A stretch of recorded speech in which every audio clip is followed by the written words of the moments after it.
Welcome to the Mid-Century Pickleball Podcast. I am Bill. This is Ian. Ernie the Monstera running security, and Boo the dog, who is completely not interested in anything we're going to be talking about today.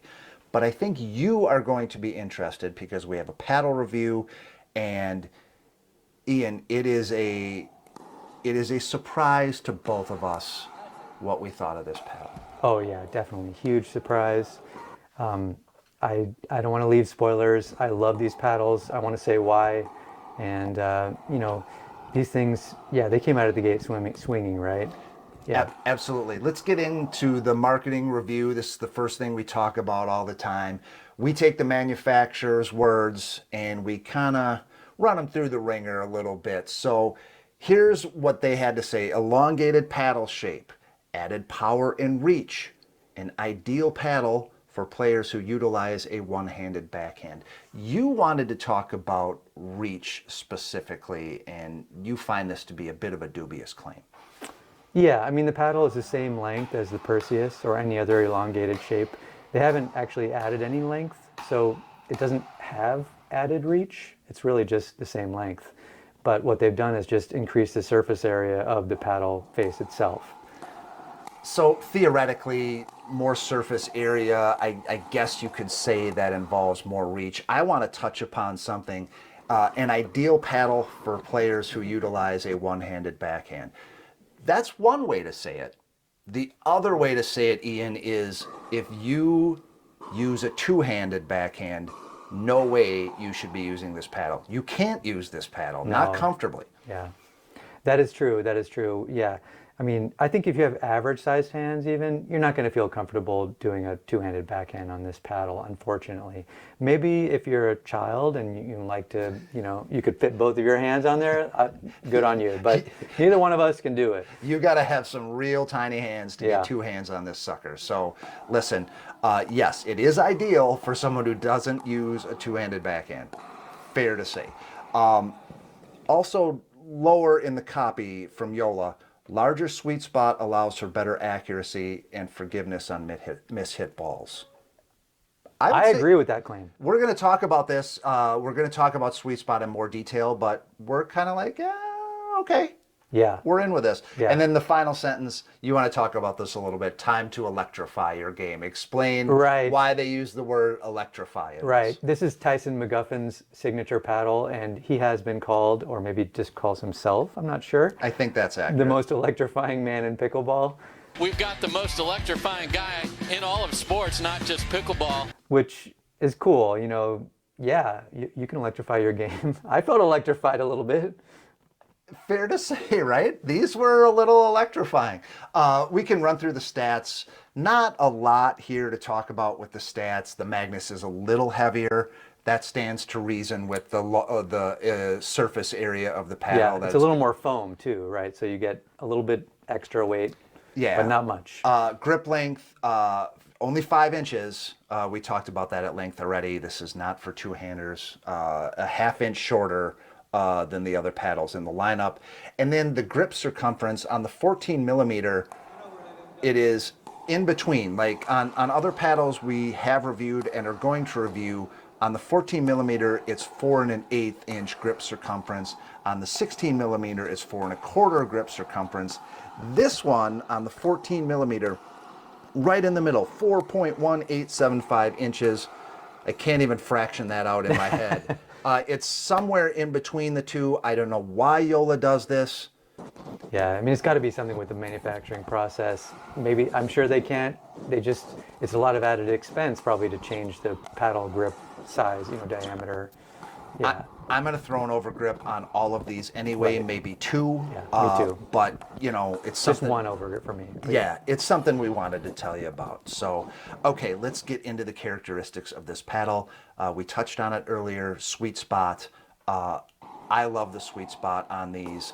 And listen, we also want to talk about this elongated shape of the paddle. I never want to hit an actual pickleball in that added area, low in the throat.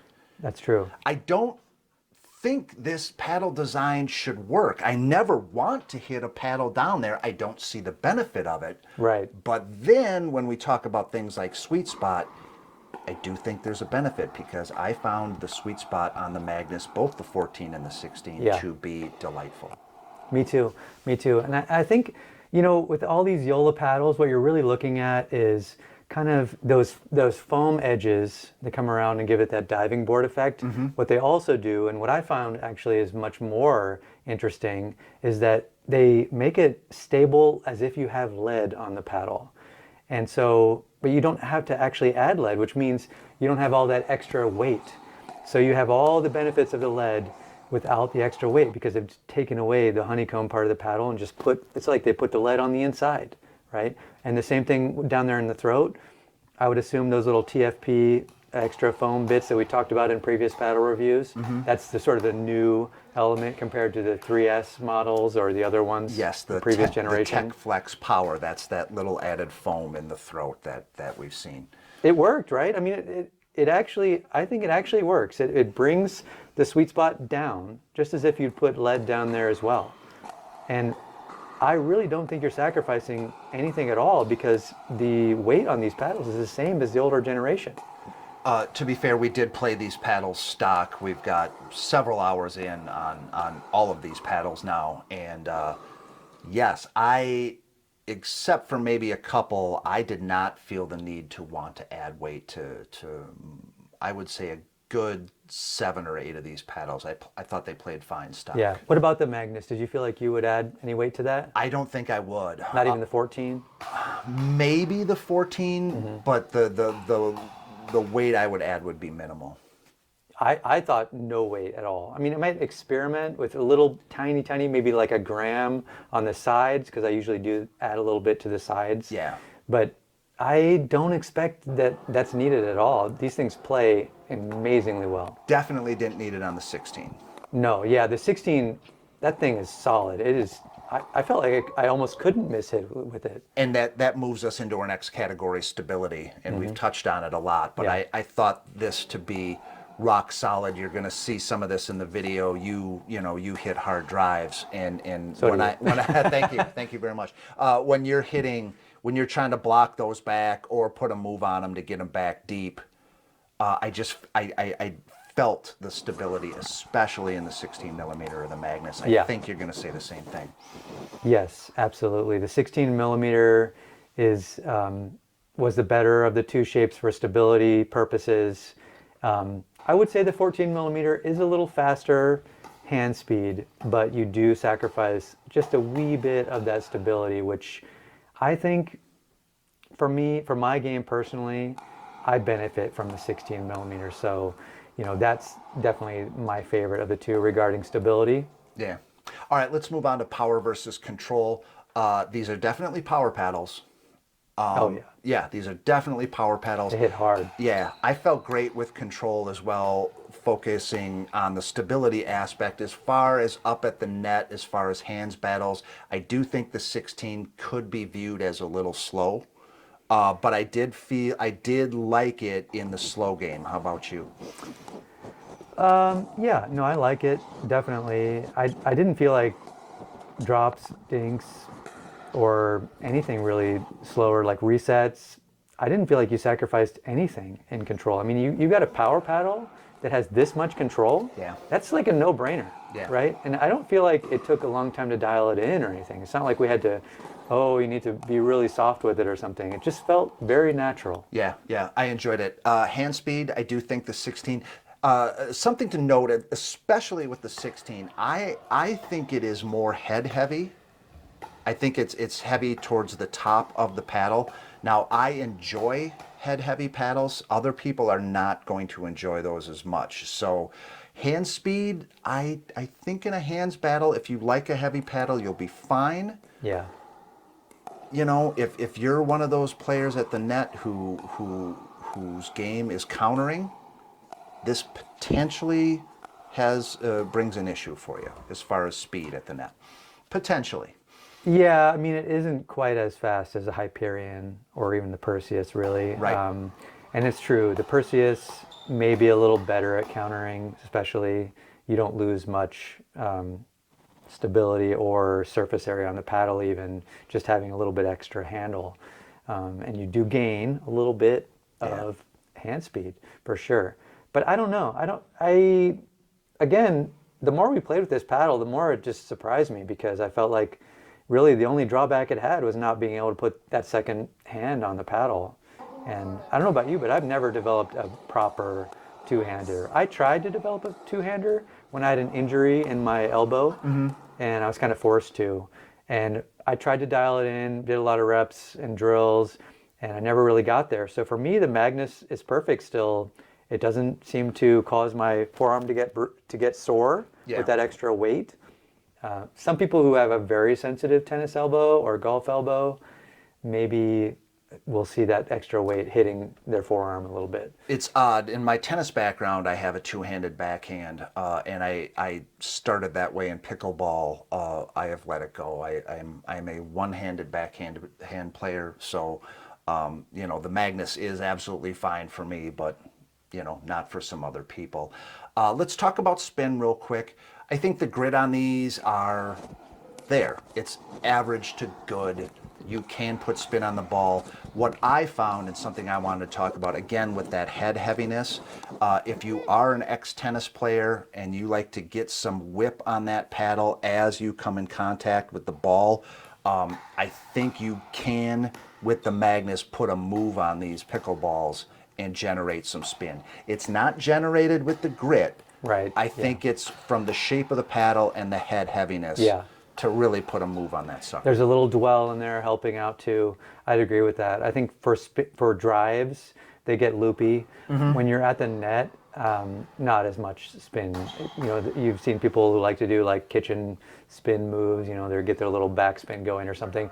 This isn't really that paddle, I don't think. I think you need to be hitting the ball a little bit harder in order to get the full spin potential out of it. Yeah. Yeah. Okay. Final category. Who is this paddle for? I have some definitive things here. Single, one-handed backhand. Yeah. I think this is a great singles paddle. I do too. I think if you're a singles paddle player, you should look at this paddle maybe over the other shapes in the Joola lineup. Yeah. It's a fantastic singles paddle. And someone who really likes to bang ground strokes and play that power game. Yeah, definitely. It's a great all-around paddle, but it really excels at those ground strokes, and even I would say resets and drops, because it just has a very nice touch to the paddle. And I didn't expect that at all. I expected not to be good at drops right out of the gate, and there it was. I just kept hitting him. Like, that thing went over the net again, and I'm barely getting to that ball. So, I think it's good in all categories, and maybe slightly better for certain players who are focusing on ground strokes. And of course, that's more the singles game, especially when you get to the higher levels and people trying to whip that ball past each other. If I had unlimited funds, which I don't, but I would consider maybe a Perseus for doubles, and then breaking out the Magnus for my singles play, and I would feel pretty good about that paddle lineup. Again, that's a large cash outlay for a lot of people, but it is worth thinking about. Yeah, no, definitely. Yeah, if I was going, I think I would basically agree with you. I don't really play singles too much, but this would potentially be better as a singles paddle for me too. I'm not sure if I would really, I wouldn't put it so far above, say, a Perseus or even a Hyperion 14, a little bit of a spoiler there, to put out that kind of cash. But if it was just sitting there and I had to choose between the whole lineup and say I'm going into a singles game, I might pick up the Magnus 16 millimeter for that one if I just have the ability to just choose any one of the Joola paddles. Yeah. All right. Final thoughts. I did not expect to like the Magnus. I looked at this shape. I did not expect this to work. It absolutely works. It is a cohesive paddle. I think it is directed at a certain type of player, and I like pickleball companies who do that, who have a definition of who should play this paddle, and then set out and they make that paddle. Any final thoughts from you? No, I agree 100%. This is a great lineup of paddles that Joola has put out. And we put a lot of time in the whole pro lineup of Joola paddles. And I would say each one has a little bit different kind of player in mind, ideal player. So this is great. That's a great thing from Joola. Something I wanted to mention, I think maybe what they were going for is the same paddle profile as far as power and control, just different shapes. But I do think the different shapes have really shifted a lot of the characteristics of each separate paddle, and that's why we're separately reviewing them all. Exactly. Yep. Well said. There you go. There you go. You have been watching the Mid-Century Pickleball Podcast. Do subscribe if you are so inclined, and we'll see you next time.